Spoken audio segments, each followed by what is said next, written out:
Hello and welcome to KLTV's Music in the Hudd. My name is Keoni Bediakoh, and in today's interview we'll be talking to an admirable and talented woman from Huddersfield who has a great impact on the music scene and showcased her undeniable talent through her craft.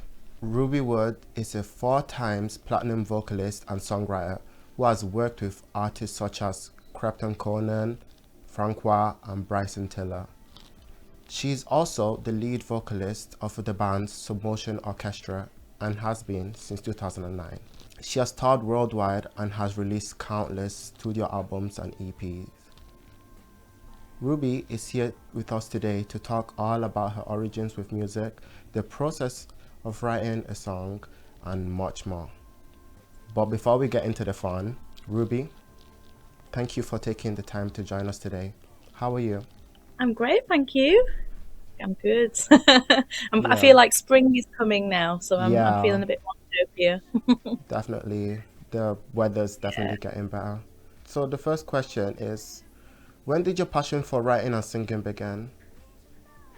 So I had singing lessons when I was at the end of high school because one of my best friends also she had a singing teacher. So I tagged along one day. And she kind of did a lot of like songs from shows kind of music, and I wasn't massively into that, but she got me to sing a song called Someone to Watch Over Me, which was from a musical called Okay. And I remember going home that night and I was singing it, and my dad was like, "Oh, that's Someone to Watch Over Me. Have you heard the Ella Fitzgerald version?" And I was like, "No, who's Ella Fitzgerald?" And he had a CD and he played it to me, and I was just like, who is this? What is this? Like, I absolutely, like, that was so much better than the version that I'd learnt in the singing lessons. And she's a famous jazz singer from America. And I was just like, it completely changed my world. And I was like, who is this? And then I borrowed all of his CDs and I used to listen to them all the time. And I listened to Sarah Vaughan and Billie Holiday, Diana Washington. And then I just like, that started my love for singing jazz music. And then I didn't start writing music until, in fact, I did GCSE music and we had to write as part of that course. And then I did A-level music as well. But I didn't start to write for myself until I heard Who is Jill Scott, her first album. And again, I had another moment where I was like, what is this? Like, I absolutely love this music. And that was when I was like, I want to write music that's like this. So yeah, it was probably about 17 when I started writing, really. Yeah. And so would you say that that was the reason that you're so into jazz music? Are those like your influences with the genre and why you're so into jazz? Yeah, I think so. I think jazz music was the first thing to kind of prick my ear up and be like, I like that. I loved the kind of freedom that goes with the jazz music and the kind of the way you can interpret there's so many singers that sing the same songs because they're all songs from the shows, like Someone to Watch Over Me. There's a million different versions of that and everyone sings it in their own way, and I loved that part of it, especially before I started writing my own music. It's like, well, how do you turn someone else's tune into your own? And so I think jazz gave me that freedom to experiment, improvise, do things differently, and I loved that. Yeah, that makes sense. And what is the process for when you write music?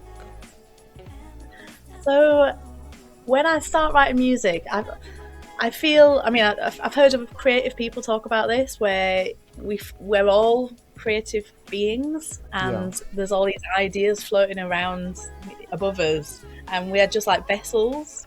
So I often kind of like to get myself into a space where I can channel.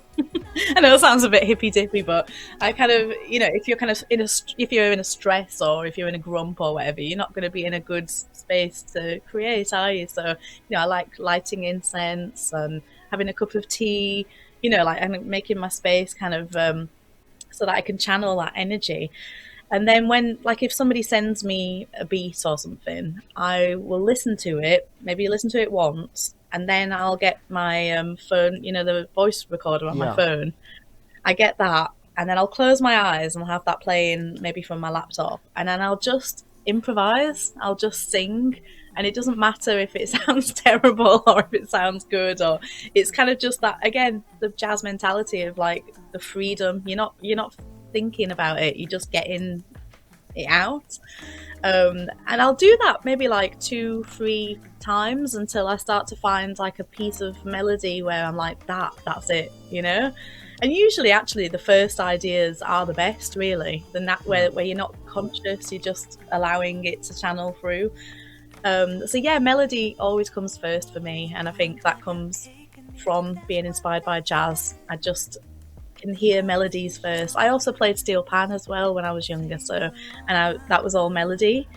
I played the tenor pan, and so yeah, that just comes more naturally to me. And then after I've got something that I'm happy with, then I'll start to kind of weave words in the spaces. Sometimes I'll have to change the melody to fit some words, but usually I'll kind of find words to fit the melody. And then yeah, that's how I write.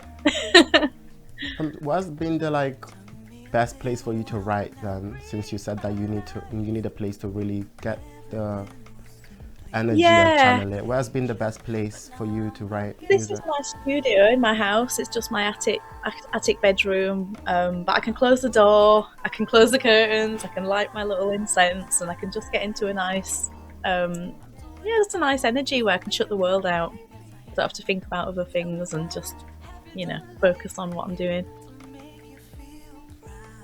Yeah. And how important is music in your life, and has it changed anything in your life particularly? I mean, it's very important. I don't know what I'd do without it, to be honest. I think I'd walk around with a big face on, like. It kind of gives me the tools to be able to explain my feelings.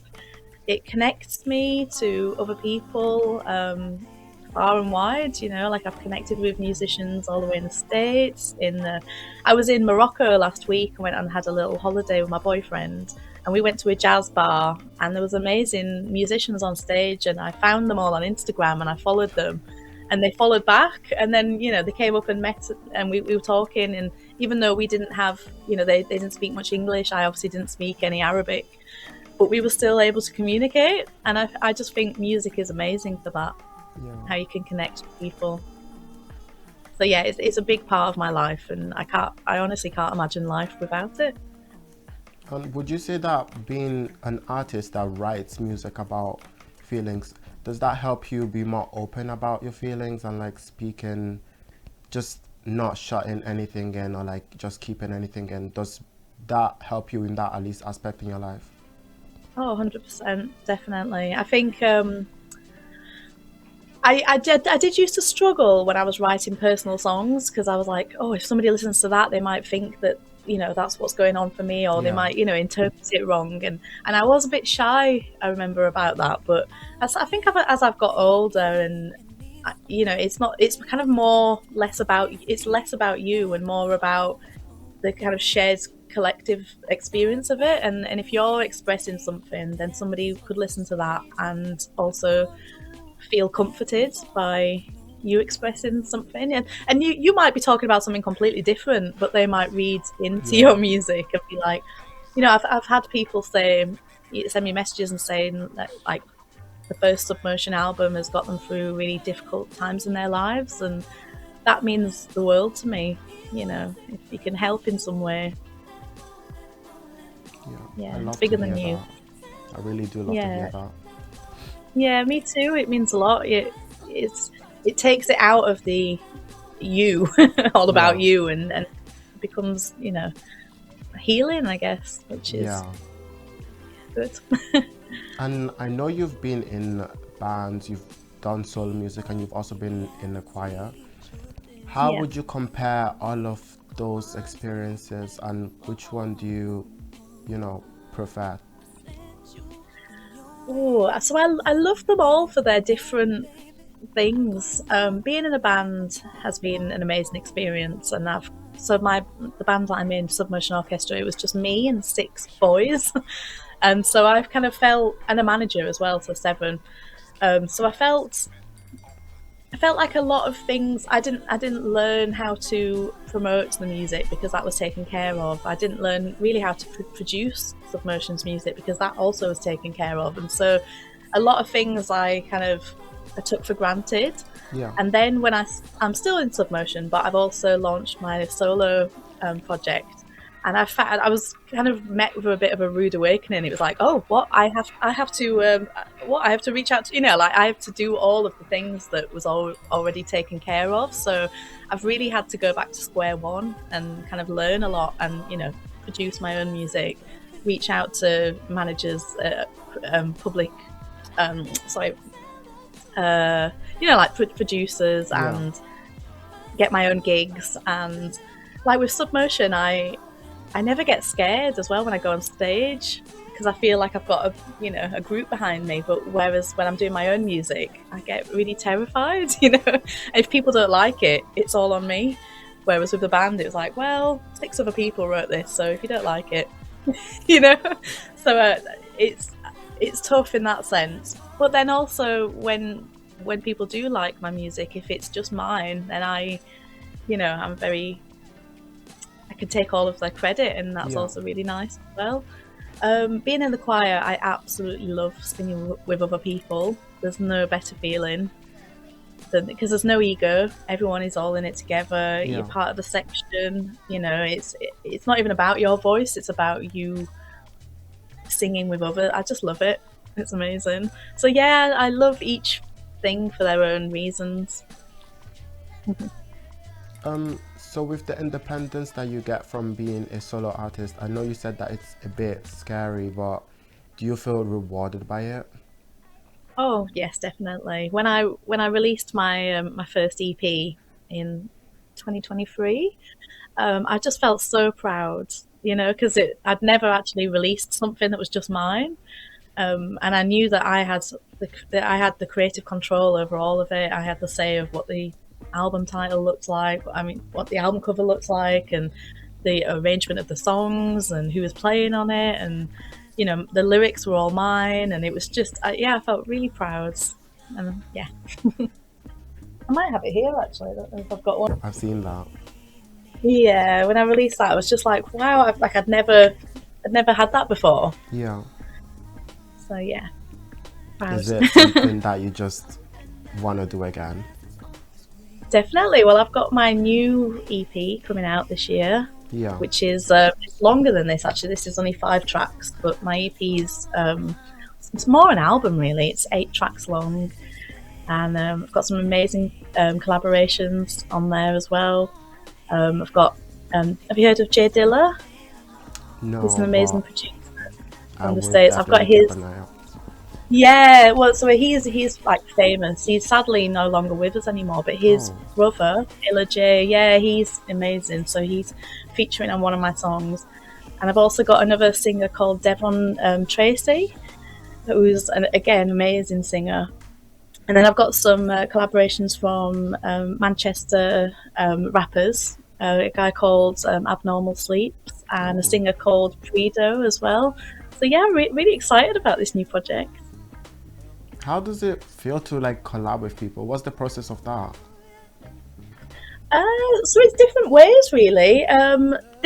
With this new EP, I already started the music out and I left a space for somebody.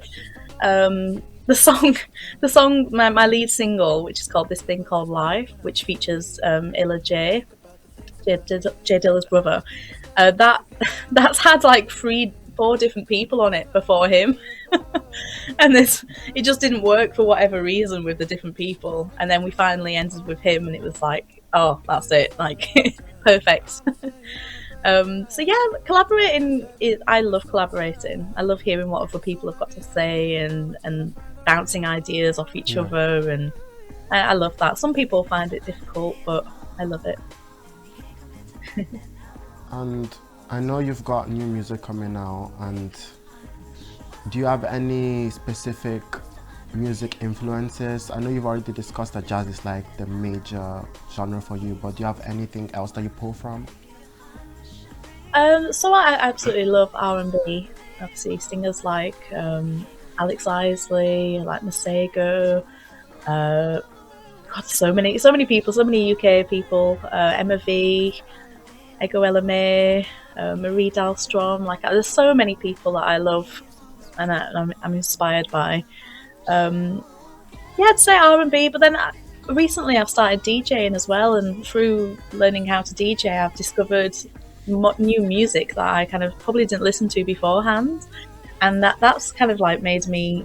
It's changed a lot of the influence of my writing as well. Like on my new album EP, sorry, I've got a like an Afrobeats kind of style song, and so it's taken it in areas where I might not have ventured beforehand.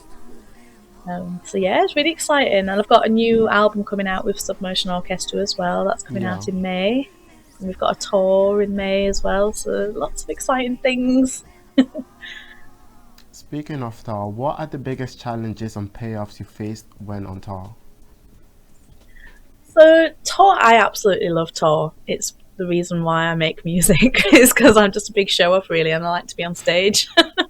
So I love it, and especially with Submotion, I never have to worry if people are going to come to the gig because it always, usually sells out. So that's kind of one stress that I don't have to think about. Since becoming a mother, touring has become different because I'm obviously having to juggle, balancing time off away from her, and she gets quite upset if I'm away for a long periods of time. Obviously, she stays with my parents because obviously she's got school and things. So it's a bit of a juggle, and I do feel guilty as well sometimes being away. But then I also have to remind myself that this is my job and this is how I provide and put food on the table. So yeah, it's a balance. And I try and bring my daughter along to, if there's like local gigs, I'll try and let her come along and experience it. Because I think it's like valuable experience for her as well to see that side, to see her mum on stage, to see what goes into being a working musician. She says she wants to be a singer when she grows up. So I'm like, well, it's not all glam. So yeah. How does it feel I love just have your daughter be inspired by you and wanting to pursue something that you are also doing? It's amazing. It really is. Like she said the other day, their teachers were asking them what they wanted to be when they were older, and she said, I want to be a singer because my mum's a singer. And I was like, when I was on tour with Bryson Tiller in 2024, and she came. We were playing in Manchester Apollo, and she came and she stood by the side of the stage, and just to see her little face light up like that, and yeah, to see it's kind of like an education that most can't provide, unless you're in that. And so, like, I was very grateful to have been able to show her that side of the music industry, and yeah, she loved it. She loved it. I love that. Yeah, I said to her as well, I said, when you're older and you're on stage, can I be your backing vocalist? Oh. And she said, yeah, maybe. Are you excited for that? Just the future? Yeah, definitely. I try not to, because obviously it is hard as well working in music. Because it is difficult, and it's you don't get paid a lot sometimes, or sometimes you do, but sometimes you don't, and it's kind of I'm very conscious not to kind of put her off in any way. But then I also want her to go in, if she is going to go into it, being aware that it's not flying around on private jets and making loads of money. It's sometimes having to do a million different things, and and learn different skills and keep all the plates going at the same time. So I'm hopefully she's learning that. Yeah. And where can people find your new music, and when is your album coming out? You've already mentioned that the Submotion Orchestra album is coming out in May. When is your personal music gonna come out? So my solo project was going to come out the first single in January, but because Submotion got in there first, I've had to push my project back. So I think my first single will come out around end of May, so summertime, which is good really because it sounds quite summery. It's going to be called No Rain, No Flowers. Oh. Yeah, and we've got the first Submotion single out this Friday, the 27th. So that's exciting. It's a single called 10 Years. Oh. Yeah, it's lovely when you've kind of done all the work and then you just kind of let it go now. Yeah. Let it be released into the world. It's nice. Wait, so the process of making music and it being released, how long does it take for like the music after it's been made to be released? Oh God. Well, for example, with my solo EP, I had it ready to go last year. But I'm with a kind of small independent label called First Word Records, based in London, and they have to fit it around their schedules and who's on their label and what they're releasing. And then obviously I was ready to go, and we were like, right, we're going to do a January single, and then Submotion were like, oh, we're releasing. And so I had a bit of a nightmare, being like, oh, I've been waiting so long. And it's also not wise to kind of release, like I was like, can't I just release my music as well? And they were like, no, it's not, and so I was like, well, let's wait, because I want to give it the best push that I can do, and I don't want it to be kind of overshadowed by what Submotion's doing. So yeah, I've decided to wait, but it's really frustrating because they're all there ready to go, mixed, mastered. I've got the cover art sorted, it's just there. It's just a matter of finding a time to fit it into the schedule. Well, I'm sure that by the time it'll be out, it's gonna be worth it.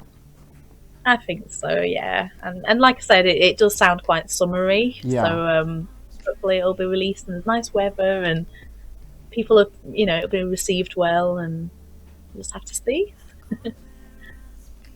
Well, thank you again, Ruby, for coming today to talk to us so about much. your passion and reward, as well as pleasure. challenges you face within it. Thank you so Thank much. you. No worries. Have a lovely day. Same to you. It's been wonderful understanding your world a bit more, and we wish you all the best with your new music and everything you have planned forward. And to our audience, thank you for joining us in this episode of Music in the Hudd. Make sure to follow us on Kirklees Local TV for more, and we'll see you again soon. Bye for now.